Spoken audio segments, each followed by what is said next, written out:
Welcome back to Road Gang Radio. Join Jimmy Mack and Lindsay Lawler's Gang of the Airwaves by subscribing to Radio Nemo on YouTube. We celebrate all kinds. Make it official.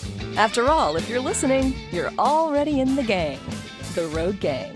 We're going to talk to Tarrah the Turtle next because we get your comments over there on YouTube and Facebook and in the email and your calls and on Instagram. You guys are commenting and leaving messages everywhere we go, which is really cool. That's the power of this show, the connectivity of it. And so Tarrah compiles that every week and checks in with Dave Nemo and Nemo Nation on Mondays and then us here on Friday and gets to share those comments just to prove to you that we are listening, we are connected, it is working. Tarrah the Turtle, good morning, friend. Good morning, guys. I am excited for today. I have a lot of weird ones coming at you. Are you guys ready? Oh, Are you guys good this morning? Well, I don't know about that, but we love weird. I got a weird one coming at you. Is that a euphemism for? Go ahead, please. Go on. You never know. Well, okay, Jimmy, you recently made a stop at the TA Petro in Slida, Louisiana, also renamed, of course, in honor of longtime friend of the show, Jay Hosty.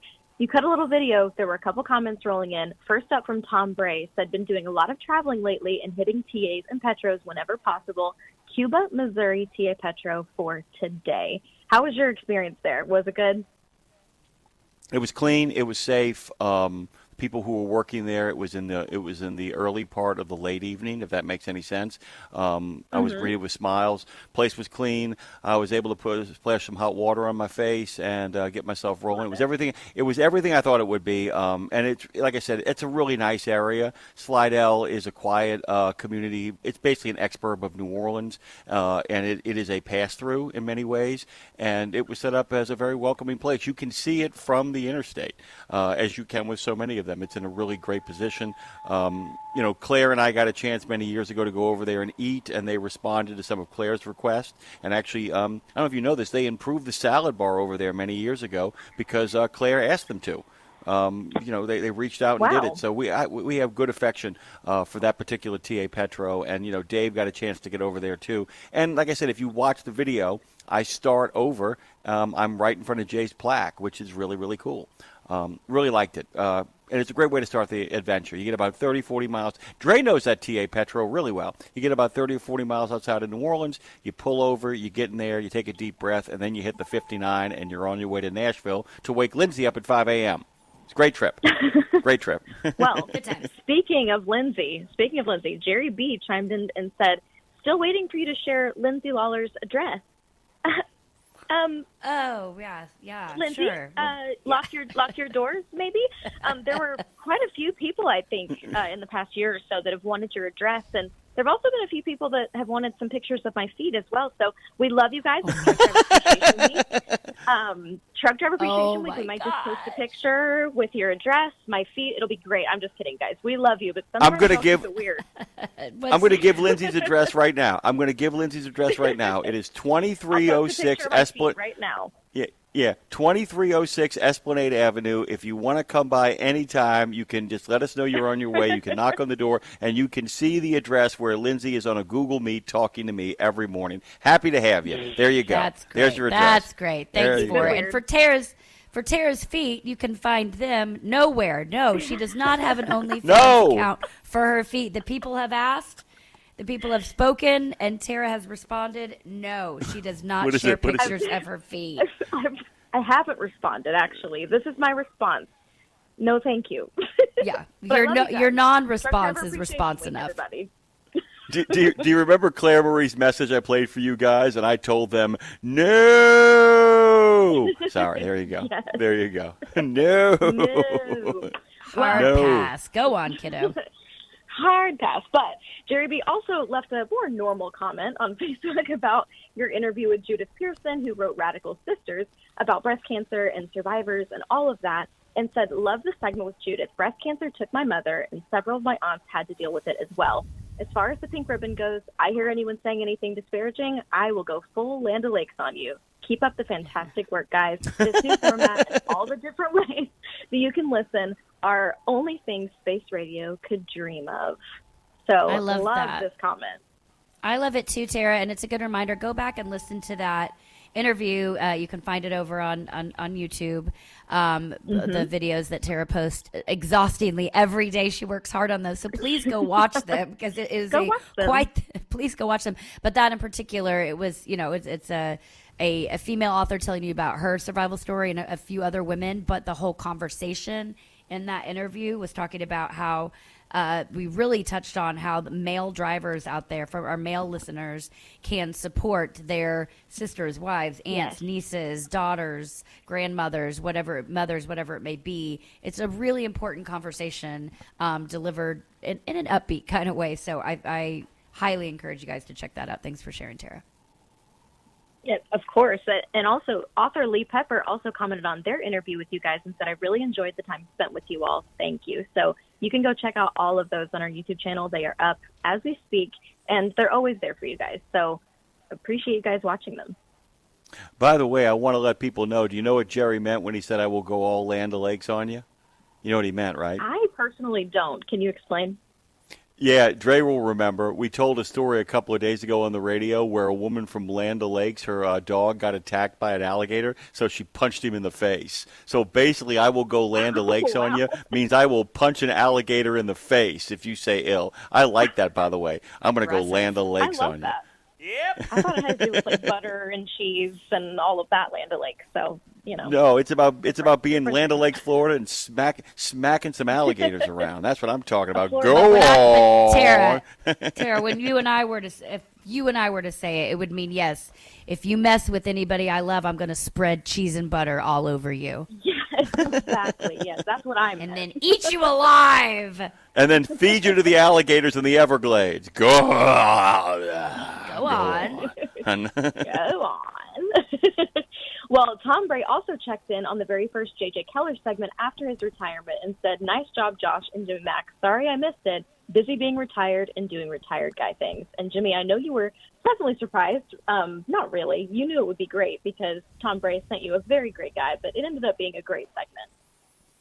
Well, and by the way, what I really like about him, he's going to be in the same way that when they finally confirmed Derek Barr at the FMCSA, it's going to be the same sort of really great sort of situation. We're going to have a genuine law enforcement agent taking Tom Bray's place. So where Tom was able to talk about it from a truck driving perspective and from a fire chief perspective, our new addition will be able to kind of talk about that from a law enforcement perspective to give people a sense of how to talk to the state troopers, how to talk to the inspectors, but also what an inspector is looking for. Could not have asked for a better person to kind of talk about the rules and the regs than somebody who actually enforced them. And he loves a football analogy, so we really enjoy him a great deal. True. Always amazing. Lindsay, Tarrah, shall we do it for her, Lindsay? Go on. Well, in reference to your We Should Write episode from this week, we got a comment on the reel that says, I remember when you said you had him as Blake in your phone. Miss you girly. I listen to you all the time on Spotify. That was from Laura T.